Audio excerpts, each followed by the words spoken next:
2001 Nissan Pathfinder. We're going to do a throttle cable replacement. This is just a quick run through.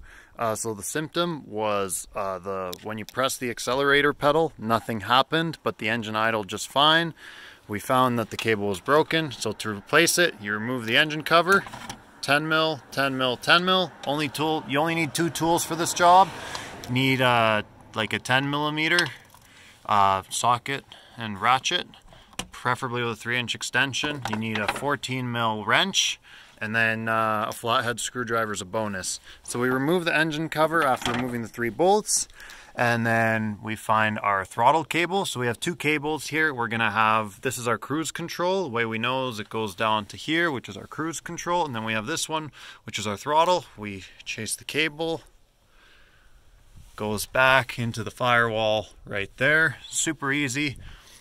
Pull this back, see that little slot in there, so you wiggle the cable out, or yeah, that one right there, and then you wiggle the cable out the back. Really easy to do. And then you break loose one of those nuts with a 14 millimeter, and then that's going to allow the cable to come out. You're going to have the cable disconnected here so it all comes out. You're going to want to take this rubber grommet and spin it off the end like so. That will be for a later step. And then you just want to pull the cable. Here's where the flathead screwdriver comes in. You stick it in there, you pry it until this whole thing opens up, and then the cable comes out. Again, back here, and then goes into the firewall back there. So then we go under the dash, and we have a couple bolts to pull. So we have 2 10 millimeter bolts, 1 and 2. Be careful of the position of the spring. Typically when these come out, the spring will move, and if the spring moves and then you stick it up here, you're gonna be going wide open throttle the whole time. But if it's down here, this is gonna be your idle position. It's gonna pull the pedal back to idle. So that's what you want. Make sure the spring locks it in the down position.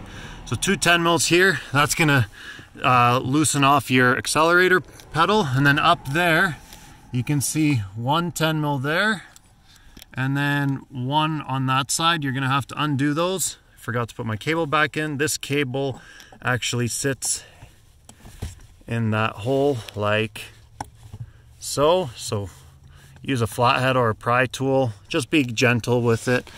And then once you have those 10 mils and the top 10 mils out, the assembly can be pulled out from under the dash. And then the one thing to be aware of is the way the cable is set up. And when you're pulling it out, these nuts will probably get stuck on the firewall there, so just kind of wiggle them and eventually they'll come out. Going back in, super easy. All in, this is a Nissan quotes this as a 0.6 hour job.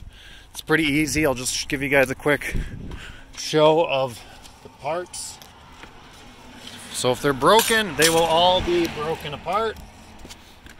The accelerator cable is supposed to be attached to the pedal, and then this is the piece on the firewall with a rubber seal on it. So yeah, all in all, super easy job, 0.6 hours, 2001 Nissan Pathfinder. Same procedure if you have an automatic or a manual. The cable is slightly different if you have a rear-wheel drive model. If you have a 4-wheel drive, this is exactly the procedure and how the cable will look. And a quick and easy way to identify if you have 4-wheel drive is you go under the front of your car and you check. And see that's an CV axle, axle boots. So that means that we have this is an all-wheel drive, because otherwise these are rear-wheel drive. Have a great day. Keep wrenching.